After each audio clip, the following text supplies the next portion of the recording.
দেড়টার সময় একটা বড় বান আসার কথা আছে। সেই বানটা চলে গেলে হয়তো সন্ধ্যের দিকে আস্তে আস্তে আমরা জলটা ফেলতে পারবো, যেটা নদী নিতে পারবে। আমি কলকাতাবাসীকে বলবো, আজকের দিনটা দয়া করে বাড়ি থেকে বেরোবেন। এরকম মেঘ ভাঙা বৃষ্টি দেখিনি। আমি খবরের কাগজে পড়ছিলাম উত্তরাখণ্ড, কাশ্মীর, ওইসব জায়গায় নাকি এরকম মেঘ ভাঙা বৃষ্টি হয়। আজকে সেটা কলকাতায় দেখলাম যে 5-6 ঘন্টায় 300 মিলিমিটার বা তার বেশি বৃষ্টি। এটা একটা ভয়াবহ বৃষ্টি, যেটা এর আগে কোনোদিন আমরা দেখিনি। এই বৃষ্টির ফলে হয়েছে সমুদ্র উত্থাল, নদীতে টগমগ জল যাচ্ছে না। নদীর ফলে আমাদের যে ক্যানেল সেগুলো সব ভরে রয়েছে। আমরা পৌরসভার থেকে সব জল ফেলছি ক্যানেলে, কিন্তু সেটা আবার ব্যাকফ্লো হয়ে চলে আসছে। আমরা লক গেট গুলো খুলে দিয়েছিলাম, কিন্তু সেখান থেকেও ব্যাকফ্লো হয়ে চলে আসছে। দেড়টার সময় একটা বড় বান আসার কথা আছে। সেই বানটা চলে গেলে হয়তো সন্ধ্যের দিকে আস্তে আস্তে আমরা জলটা ফেলতে পারবো, যেটা নদী নিতে পারবে। আলটিমেটলি আমরা যেখানেই জল ফেলি, কলকাতার জলটা পড়বে গিয়ে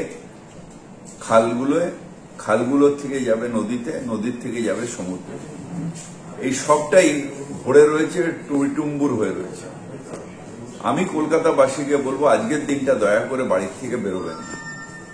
অনেকগুলো জায়গায় এরকম বেরিয়ে বিদ্যুৎ পৃষ্ঠ হয়েছে, যেখানে আমাদের লাইটগুলো জ্বলছিল না। কিন্তু যাই হোক, কোনো মিটার ঘর নিচে ছিল, কোথাও রাস্তার ধারে ফ্রিজ ছিল। এগুলো সব থেকে বেশি বৃষ্টি হয়েছে গড়িয়ার দিক থেকে নিয়ে ওই সমস্ত জায়গায়। 109 নম্বর ওয়ার্ড, 108 নম্বর ওয়ার্ড, 106 নম্বর ওয়ার্ড, এই জায়গায় বৃষ্টি হয়েছে। 109, 108-এ তো ড্রেনেজ সিস্টেম নেই। আমাদের যেখানে পাম্পিং স্টেশন আছে সেখানেও জলগুলো, আমাদের যে পাইপ আছে সেই পাইপ দিয়ে জল যাবার একটা ক্যাপাসিটি আছে, যেটা 20 mm পার ঘন্টা। 300 mm জল যেতে গেলে এমনি স্বাভাবিকভাবেই কত ঘন্টা লাগে।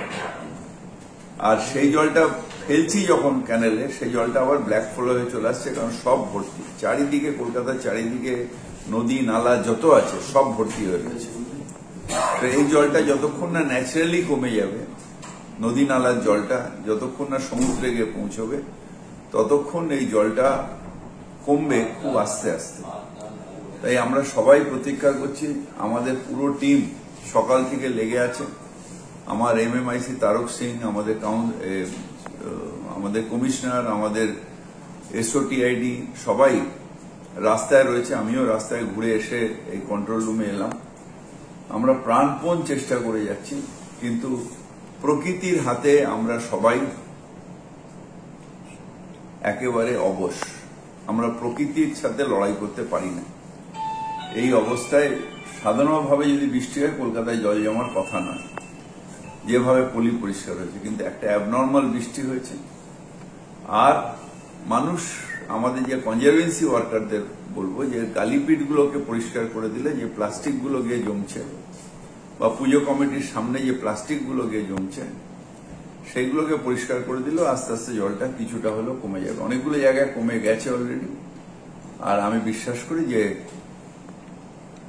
যদি আরো প্রবল বৃষ্টি না হয়, তাহলে আজকে রাত্রির মধ্যে জলটা বেশিরভাগই জায়গায় নেমে যাবে।